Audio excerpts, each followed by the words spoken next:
hanggang bumabiyahe. Kumakain pa rin siya. Ano, sarap. Kain. Kain tayo, gutom na ako eh.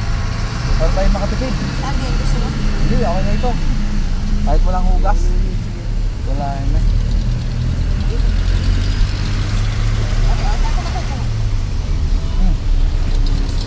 Huwag mo dyan ilagay yung dami. Dito. Dito, ipangalo mo kay Ayla.